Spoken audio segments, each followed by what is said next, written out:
നമസ്കാരം. 2026 FIFA world കപ്പിൽ രണ്ട് വിഷയങ്ങളാണ് ഇന്ന് പ്രധാനമായും ചർച്ചകളിൽ നിറഞ്ഞു നിൽക്കുന്നത്. അതിലൊന്നാമത്തേത് ഫുട്ബോളുമായി നേരിട്ട് ഒരു ബന്ധവും ഉണ്ടാകാൻ പാടില്ലാത്തൊരു വിഷയമാണ്, ദൗർഭാഗ്യകരമായൊരു വിഷയമാണ്.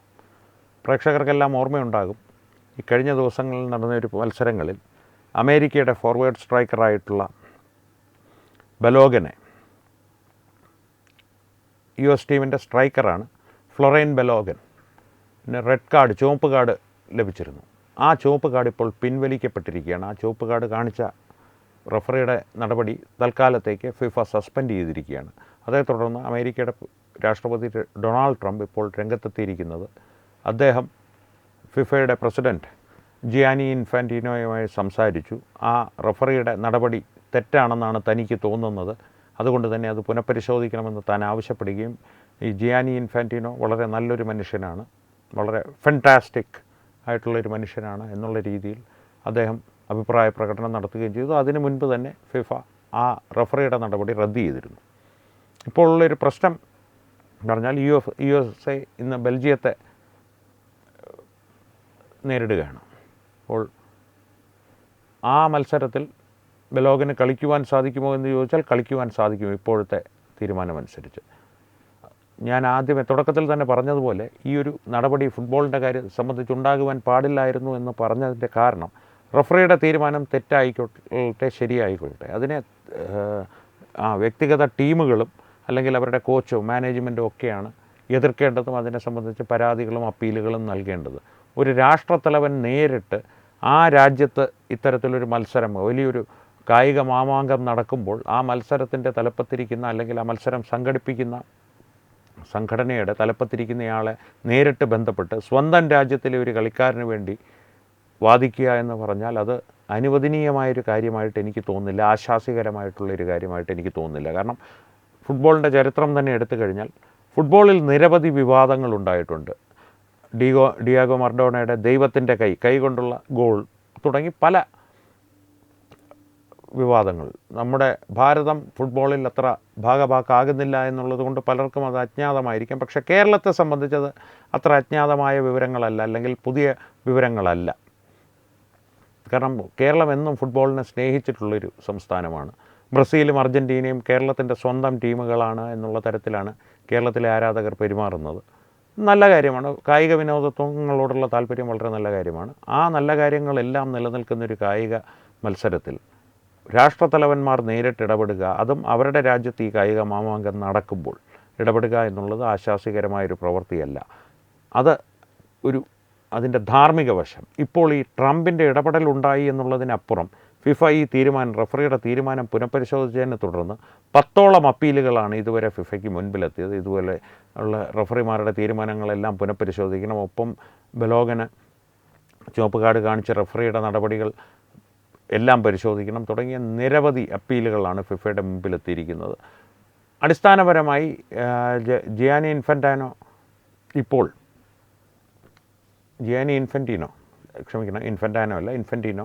ഫിഫയുടെ പ്രസിഡൻ്റ് ഇപ്പോൾ നേരിടുന്ന ഒരു ആരോപണം, അദ്ദേഹം ഡൊണാൾഡ് ട്രംപിൻ്റെ മുൻപിൽ മുട്ടുമടക്കി എന്നുള്ളതാണ്. ഒരു കാര്യം പ്രത്യേകം ശ്രദ്ധിക്കുക, രാഷ്ട്രീയമായും ഒരു ബഹുരാഷ്ട്ര നയങ്ങളെ പ്രതിയും ഡൊണാൾഡ് ട്രംപിന് ലോകത്ത് എതിരാളികൾ നിരവധിയുണ്ട്.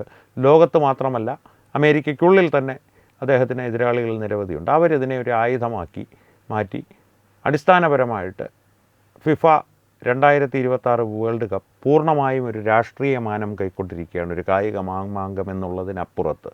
ഇന്നൊരു പക്ഷേ ബെൽജിയമായിട്ടുള്ള കളിയിൽ USA പുറത്താക്കിയാൽ പോലും ട്രംപിനെ പോലെ ഒരു സ്വയം പുകഴ്ത്തൽ ഇഷ്ടപ്പെടുന്ന വ്യക്തി, ആരും എന്നെ പുകഴ്ത്തുന്നില്ല അതുകൊണ്ട് ഞാൻ തന്നെ എന്നെ പുകഴ്ത്തുന്നു എന്ന മനോഭാവം കൊണ്ട് നടക്കുന്നൊരു വ്യക്തി ഈ വിഷയം വിടാൻ പോകുന്നില്ല. ഞാൻ പറഞ്ഞ് ഫിഫ പ്രസിഡൻറ്റിനെ പോലും എൻ്റെ മുമ്പിൽ മുട്ടുമടക്കി, നാളെ ഒരു പക്ഷേ പറഞ്ഞേക്കാം അയാളുടെ മുട്ട് വിറച്ചു പോയി എൻ്റെ കോൾ ചെന്നപ്പോൾ എന്നുള്ള അവകാശവാദങ്ങളൊക്കെ ട്രംപ് ഉന്നയിച്ചേക്കാം. അത്തരത്തിലുള്ള അവകാശവാദങ്ങൾ ഉന്നയിക്കുമ്പോൾ കളങ്കപ്പെടുന്നത് ഫുട്ബോൾ എന്ന കളിയാണ്. ആ ഒരു ശതകോടികളുടെ മനസ്സിൽ നിറഞ്ഞു നിൽക്കുന്ന ഒരു കായിക മാമാങ്കമാണ്. ആ കായിക മത്സരത്തെ കളങ്കപ്പെടുത്തുന്നൊരു പ്രവൃത്തിയാണ് ഡൊണാൾഡ് ട്രംപിൻ്റെ ഭാഗത്തു നിന്നുണ്ടായതെന്ന് പറയാതെ വയ്യ. ഫിഫ പ്രസിഡൻറ്റ് ജിയാനി ഇൻഫാൻറ്റിനോ ഒരു കാരണവശാലും അത്തരത്തിലൊരു സമ്മർദ്ദത്തിന് വഴങ്ങിക്കൊടുക്കുവാൻ പാടുള്ളതായിരുന്നില്ല. അത് നടക്കുവാൻ പാടില്ലാത്ത കാര്യം, നടക്കുവാൻ പാടില്ലാത്ത മറ്റൊരു ദുഃഖകരമായ സംഭവം കഴിഞ്ഞ ദിവസം ഫുട്ബോളിലുണ്ടായി. ആ സംഭവം എന്തായിരുന്നു എന്ന് പരിശോധിച്ചാൽ ലോകത്ത് നിരവധി, ബ്രസീലിൽ മാത്രമല്ല നിരവധി രാജ്യങ്ങളിൽ ആരാധകരുള്ള ബ്രസീൽ ലോകകപ്പിൽ നിന്ന് പുറത്തായി. 5 തവണ ലോകകപ്പ് ചാമ്പ്യന്മാരായ ബ്രസീലിന് നിരവധി തവണകളായി, നിരവധി ഫുട്ബോൾ വേൾഡ് കപ്പുകളായി ലോകകപ്പ് ഫുട്ബോളുകളിൽ പലപ്പോഴും ഫൈനലിലെത്തി പരാജയപ്പെടുന്നു, സെമി ഫൈനലിലെത്തി പരാജയപ്പെടുന്നു, സെമി ഫൈനൽ കാണാതെ പുറത്താകുന്നു. ഇത്തരത്തിലുള്ള ദൗർഭാഗ്യം പിന്തുടർന്ന് വേട്ടയാടുകയാണ് ഇത്തവണയും. ഫിഫ 2026 വേൾഡ് കപ്പിലും ലോകകപ്പിൻ്റെ മത്സരങ്ങളിലും ദൗർഭാഗ്യം ബ്രസീലിനെ വിട്ടൊഴിയുന്നില്ല. അതിലും ഏറ്റവും ദുഃഖകരമായ കാര്യം, ബ്രസീലിനെ സംബന്ധിച്ച് ഇപ്പോൾ അവരുടെ ടീം വളരെ നല്ലൊരു ടീമാണ്. എന്നിരുന്നാൽ പോലും നെയ്മറാണ് അവരുടെ താരം. നെയ്മറിന് പലപ്പോഴായും അദ്ദേഹത്തിന് ഏറ്റിട്ടുള്ള ശാരീരിക ക്ഷതങ്ങൾ കാരണവും പലപ്പോഴും അദ്ദേഹത്തിന് പ്രധാനപ്പെട്ട പല കളികളിൽ നിന്നും വിട്ടു നിൽക്കേണ്ട ഒരു ബാധ്യത ഉണ്ടായിട്ടുണ്ട്. പക്ഷേ ഈ കഴിഞ്ഞ ദിവസം നോർവേയുമായിട്ട് ബ്രസീൽ ഏറ്റുമുട്ടിയപ്പോൾ നെയ്മർ കളിച്ചിരുന്നു, നെയ്മർ ഒരു ഗോളും അടിച്ചിരുന്നു. പക്ഷേ എർലിംഗ് ഹാലാൻഡിൻ്റെ ദിവസമായിരുന്നു. വൈക്കിംഗ് പൈതൃകം ശരീരഭാഷയിലും ശരീരപ്രകൃതിയിലും തന്നെ ഉൾക്കൊള്ളുന്ന നോർവേക്കാരനായ എർലിംഗ് ഹാലാൻഡിൻ്റെ പ്രേക്ഷകർക്ക് അറിയാം. വളരെ പൊക്കമുള്ള, എന്നാൽ എപ്പോഴും ചിരിച്ചൊരു ഗൂഫി എന്നൊക്കെ പറയുന്നൊരു മുഖഭാവത്തോടു കൂടി തന്നെ ഒരു കളിതമാശക്കാരനാണ് എന്നുള്ള, എന്നാലും ഒരു പ്രത്യേകത തോന്നിക്കുന്നൊരു മുഖമാണ്. ചിലപ്പോഴൊക്കെ ഒരു കണ്ടാലൊരു വാത്സല്യമോ അല്ലെങ്കിൽ നമ്മുടെ ഒരു സുഹൃത്താണെന്നോ, എന്നാൽ ചിലപ്പോൾ കണ്ടാൽ ഈ പഴയ വൈക്കിങ്ങുകളുടെ ഒരു പ്രകൃതമുള്ളത് കൊണ്ടൊരു ചെറിയ ഭയമോ തോന്നുന്നൊരു രൂപമാണ് എർലിംഗ് ഹാലാൻഡിനുള്ളത്. എർലിംഗ് ഹാലാൻഡിൻ്റെ 2 ഗോളുകൾ ബ്രസീലിൻ്റെ വിധി കുറിച്ചു ഇക്കഴിഞ്ഞ ഫുട്ബോൾ മത്സരത്തിൽ അവർ തമ്മിൽ ഏറ്റുമുട്ടിയപ്പോൾ. ആശ്വാസ ഗോൾ നെയ്മർ നേടിയെങ്കിൽ പോലും ലോകകപ്പിൽ മുന്നോട്ട് പോകുവാനാകാതെ ബ്രസീൽ പുറത്തായി. ഇനി കേരളത്തെ സംബന്ധിച്ച് എല്ലാ കാലത്തും ക്രിസ്ത്യാനോ റൊണാൾഡോ വന്നതിന് ശേഷം പോർച്ചുഗലിൻ്റെ ആരാധകരുമുണ്ട് എങ്കിൽ പോലും ബ്രസീലും അർജൻറ്റീനയുമാണ് കേരളത്തിൻ്റെ 2 ടീമുകൾ. മഞ്ഞപ്പടയും നീലയും വെള്ളയും വരകൾ കലർന്ന നീളൻ വരകളുള്ള കുപ്പായവും, അതാണ് കേരളത്തിൻ്റെ ഒരു രീതി. ഇനി കേരളത്തിൻ്റെ ടീമായി ലോകകപ്പിൽ ബാക്കിയുള്ളത് അർജൻറ്റീനയാണ്. അർജൻറ്റീനയുടെ മുന്നോട്ടുള്ള കുതിപ്പും ബ്രസീലിൻ്റെ ഇതിന് സമാധാനമാണ്.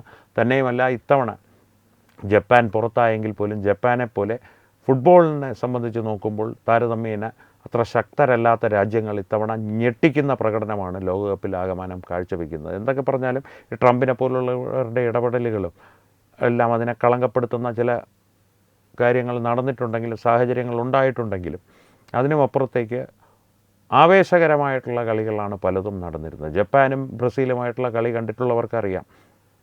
ആദ്യ ഗോൾ ജപ്പാൻ നേടിയത് മനോഹരമായൊരു ഗോളായിരുന്നു. തന്നെയുമല്ല, കളി ഉദ്വേഗം നിറഞ്ഞതായിരുന്നു. തുടക്കം മുതൽ അവസാനം വരെ ശരിക്കുമൊരു ഉദ്വേഗജനകമായിട്ടുള്ള കളി ഏറെക്കാലത്തിന് ശേഷം ഫിഫ ലോകകപ്പിൽ കാണുവാൻ സാധിച്ചു എന്നാണ് എൻ്റെ വ്യക്തിപരമായിട്ടുള്ള അഭിപ്രായം. പക്ഷേ ബ്രസീലിൻ്റെ കാര്യത്തിൽ ദൗർഭാഗ്യകരമെന്ന് പറയട്ടെ, ബ്രസീലിൻ്റെ യഥാർത്ഥ കളിയുടെ മികവ്, ആ കളിയുടെ താളം കഴിഞ്ഞ കുറേ കാലമായി അവർക്ക് നഷ്ടമായിരിക്കുന്നു എന്നുള്ളതാണ്. അതും എൻ്റെ വ്യക്തിപരമായിട്ടുള്ള അഭിപ്രായമാണ്. ഞാൻ പണ്ട് പറയുന്നൊരു കാര്യമുണ്ടായിരുന്നു, ഈ സാമ്പയുടെ താളത്തിൽ പാസുകളുമായി, ഷോർട്ട് പാസുകളുമായി ബ്രസീലിൻ്റെ മഞ്ഞപ്പട ഇങ്ങനെ മുന്നേറുമ്പോൾ ഈ മഞ്ഞ കുപ്പായമണിഞ്ഞ ആരാധകർ മെക്സിക്കൻ വേവായി, ഒരു മെക്സിക്കൻ തിരമാലയായി ആരവങ്ങൾ ഉയർത്തി സ്റ്റേഡിയത്തിൽ ഒരു വലിയ മനോഹരമായിട്ടുള്ളൊരു കാഴ്ച. ഈ തൃശ്ശൂർ പൂരത്തിനൊക്കെ 18 നിലയിലേക്കുള്ള കരിമരുന്ന് പ്രയോഗമുണ്ടല്ലോ, അതുപോലെ മനോഹാരിതയുള്ള കാഴ്ചയായിരുന്നു ഈ മെക്സിക്കൻ തിരമാല. ഈ സാമ്പയുടെ താളത്തിനൊത്ത് നീങ്ങുന്ന റൊണാൾഡീഞ്ഞോയെയും സംഘത്തിനെയും ഒക്കെ പിന്തുടർന്ന് ഗോൾ പോസ്റ്റ് വരെ എത്തുകയും ഗോളടിക്കുകയും ചെയ്യുന്നത്. അത്തരത്തിലുള്ള ഒരു താളം, സാമ്പയുടെ താളം ബ്രസീലിന് നഷ്ടപ്പെട്ടിട്ടുണ്ട് എന്നുള്ളതാണ് വ്യക്തിപരമായിട്ടുള്ള എൻ്റെ അഭിപ്രായം. അപ്പോൾ നോക്കൗട്ടിൽ ഈ വിവരങ്ങൾ ഇന്ന് പങ്കുവയ്ക്കാൻ ഞാൻ എത്തിയത് നമ്മുടെ കായിക താരം, കായിക റിപ്പോർട്ടറായിട്ടുള്ള അനന്തു ഇന്ന് സ്റ്റുഡിയോയിൽ എത്തിയിട്ടില്ല. മറ്റ് ചില തിരക്കിലാണ്, പുറത്തേക്ക് പോയിരിക്കുകയാണ്. അതുകൊണ്ടാണ് ഞാനിന്ന് ഈ ഒരു സാഹസത്തിന് മുതിർന്നത്. സ്ഥിരമായിട്ടുള്ള പ്രേക്ഷകർക്ക് ഒരു അസ്വാരസ്യമുണ്ടായി കാണില്ല എന്ന് ഞാൻ കരുതുന്നു. 2 സംഭവങ്ങൾ, രണ്ടും നടക്കാൻ പാടില്ലാത്തവ. ഒന്ന് ധാർമ്മികമായും ഒന്ന് മാനസികമായും. ബ്രസീലിൻ്റെ ആരാധകൻ എന്നുള്ള നിലയിൽ ഞാൻ അർജൻറ്റീനയെ എനിക്ക് ഇഷ്ടമല്ല എന്നല്ല പറയുന്നത്, ഞാൻ മഞ്ഞക്കുപ്പായക്കാരനല്ല അല്ല പറയുന്നത്, ആയിരുന്നു. എന്നാൽ ഇപ്പോൾ ആ ഒരു ബ്രസീലിൻ്റെ ആ ഒരു താളം നഷ്ടപ്പെട്ടപ്പോൾ ഞാൻ അർജൻറ്റീനയിലേക്ക് പതിയെ പാർട്ടി മാറി. ഒരു കാര്യം നേരിട്ട് ചോദിച്ചാൽ റൊണാൾഡോയാണോ മെസ്സിയാണോ എന്ന് ചോദിച്ചാൽ ഞാൻ കണ്ണടച്ച് പറയും മെസ്സിയാണെന്ന്. അത്തരത്തിലുള്ളൊരു മാനസികാവസ്ഥയിലേക്ക് എത്തി. ബ്രസീലിനെ ആരാധിച്ചിരുന്ന കാലത്തും ഡിയാഗോ മർഡോണയെ എനിക്ക് ഇഷ്ടമായിരുന്നു. മർഡോണയുടെ തന്ത്രങ്ങളും കുട്ടിത്തം നിറഞ്ഞ പ്രകൃതങ്ങളും, എന്നാൽ പന്ത് കാലിലെത്തിയാൽ ഉള്ള മാന്ത്രികതയും മാസ്മരികതയും എല്ലാം എനിക്കിഷ്ടമായിരുന്നു. പക്ഷേ അതുകൊണ്ട് തന്നെയാണ് പറഞ്ഞത്, ബ്രസീലിനെ ആരാധിക്കുന്നവർക്ക്, ആരാധിച്ചിരുന്നവർക്ക് അവരെ സംബന്ധിച്ച് സംഭവിക്കാൻ പാടില്ലാത്ത രണ്ടാമത്തെ സംഭവമായിരുന്നു. രണ്ടാമത്തെ അല്ല, ഇത് ക്രോണോളജിക്കൽ ഓർഡറിൽ നോക്കുകയാണെങ്കിൽ ആദ്യം ബ്രസീൽ തോറ്റു പുറത്തായി. രണ്ടാമതാണ് ഈ ട്രംപിൻ്റെ ഇടപെടൽ, ചുവപ്പ് കാർഡ് മാറ്റിക്കുവാൻ വേണ്ടി, അല്ലെങ്കിൽ ചുവപ്പ് കാർഡ് താൽക്കാലികമായി റദ്ദ് ചെയ്യാൻ വേണ്ടി ഉള്ള ഇടപെടൽ. ഈ രണ്ട് സംഭവങ്ങളും നടക്കാൻ പാടില്ലാത്ത സംഭവങ്ങളായി ലോകകപ്പിൻ്റെ ചരിത്രത്തിൽ എന്നും കുറിക്കപ്പെടും. അതിൽ തന്നെ ട്രംപിൻ്റെ ഇടപെടൽ ഒരു കളങ്കിത ചരിത്രമായി കുറിക്കപ്പെടും. അതിന് ഒരു പരിഹാരം ഫിഫ ഉടനെ കണ്ടില്ലെങ്കിൽ. തന്നെയുമല്ല, ഇത്തരത്തിലുള്ള, ഞാൻ പറഞ്ഞല്ലോ, നിരവധി അപ്പീലുകൾ അവരുടെ മുമ്പിലെത്തി. ഇതൊരു അവരെക്കൊണ്ട് താങ്ങുവാൻ സാധിക്കുന്നതിനും അപ്പുറത്തേക്കുള്ള ഒരു പ്രക്രിയകളിലേക്ക് കാര്യങ്ങൾ പോകും. അപ്പീലിന് മുകളിൽ അപ്പീലും, കളിയുടെ മനോഹാരിതയും ഒരു സ്വസ്ഥതയും തന്നെ നഷ്ടപ്പെടുത്തുന്ന ഒരു സാഹചര്യത്തിൻ്റെ തുടക്കമാണോ ഇതെന്ന് ഭയപ്പെടേണ്ടിയിരിക്കുന്നു. അപ്പോൾ ഇന്നത്തെ നോക്കൗട്ടിൽ ഇത്രമാത്രം. നാളെ നോക്കൗട്ടുമായി അനന്ത് തന്നെ തിരികെ എത്തുന്നതാണ്. അപ്പോൾ ഹാപ്പി ഫുട്ബോൾ വ്യൂയിങ് എന്ന് മാത്രമേ അവസാനമായി ഇന്ന് എനിക്ക് നിങ്ങളോട് പറയുവാനുള്ളൂ. എന്തായാലും കളി ജയിക്കട്ടെ, ഫുട്ബോൾ വിജയിക്കട്ടെ. ബ്രസീലായാലും അർജൻറ്റീനയായാലും ട്രംപിനെ പോലുള്ളവർ കളിക്കളത്തിൽ വിജയിക്കാതിരിക്കട്ടെ. പുറത്ത് രാഷ്ട്രീയത്തിൽ അവരെങ്ങനെ വേണമെങ്കിലും വിജയിച്ചോട്ടെ, കളിക്കളത്തിൽ അവർ വിജയിക്കാതിരിക്കട്ടെ. ഫുട്ബോൾ വിജയിക്കട്ടെ. അത്രമാത്രം. നന്ദി, നമസ്കാരം.